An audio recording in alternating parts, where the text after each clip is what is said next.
Come on നമുക്കൊരു കൂജ art ചെയ്യാം. കൂജ എന്താണെന്ന് എല്ലാവർക്കും അറിയാമെന്ന് വിശ്വസിക്കുന്നു. നമുക്ക് നല്ല തണുത്ത വെള്ളം കിട്ടാൻ വേണ്ടി നാച്ചുറലി തണുപ്പിക്കുന്ന ഒരു സംഭവമാണ് കൂജ എന്ന് പറയുന്നത്. പിന്നെ അത് വേറെ പാത്രങ്ങളൊക്കെ വന്നപ്പോൾ അത് യൂസ് ചെയ്യാണ്ടായി. അപ്പോൾ അതിലിങ്ങനെ പ്ലാന്റ്സ് ഒക്കെ ഇട്ട് വെക്കാമെന്ന് വിചാരിച്ചപ്പോഴാണ് ഈ ഒരു ഐഡിയ തോന്നിയത്. അപ്പോൾ കൂജയിൽ ഞാൻ ഫസ്റ്റ് മണ്ണൊക്കെ നിറച്ച് വെച്ചിട്ടുണ്ടായിരുന്നു. പിന്നെയാണ് കരുതിയത് ആദ്യമേ മണ്ണൊന്നും നിറച്ച് വെക്കണ്ടായിരുന്നു. പിന്നെ മണ്ണൊക്കെ നിറച്ചു.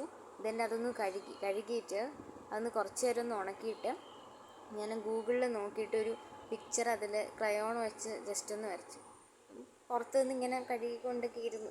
പുറത്തുനിന്ന് നന്നായിട്ട് കഴുകി. എന്നിട്ട് ഇതേ വീട്ടിലേക്ക് കൊണ്ടുവന്നു. ക്ലിപ്പ് ഭയങ്കര ലോങ് ആയതുകൊണ്ട് സംസാരിക്കാൻ കൂടുതലില്ലാത്തതുകൊണ്ടാണ് കേട്ടോ. എന്നിട്ട് ഇത് ഫസ്റ്റ് വീട്ടിൽ അകത്ത് സോപാനത്തിലൊരു വേണ്ടാത്ത ഷർട്ടിൻ്റെ മേലെ ഇങ്ങനെ വച്ചു. അതൊന്ന് ജസ്റ്റ് ഒന്ന് ഉണങ്ങാനായിട്ട്. പിന്നെ അതിൻ്റെ മേലെ ക്രയോൺ ഉണങ്ങി കഴിഞ്ഞ ശേഷം ക്രയോൺസൊക്കെ വെച്ചിട്ട് ചെറുതായിട്ട് വരച്ചു. ആ വരച്ചതിൻ്റെ മേലെയാണ് ആക്രിലിക് പെയിൻറ്റിങ് വെച്ചിട്ട് ചെയ്തത്. എന്നിട്ട് മണി പ്ലാന്റ് ആണ് ഇടുന്നത്.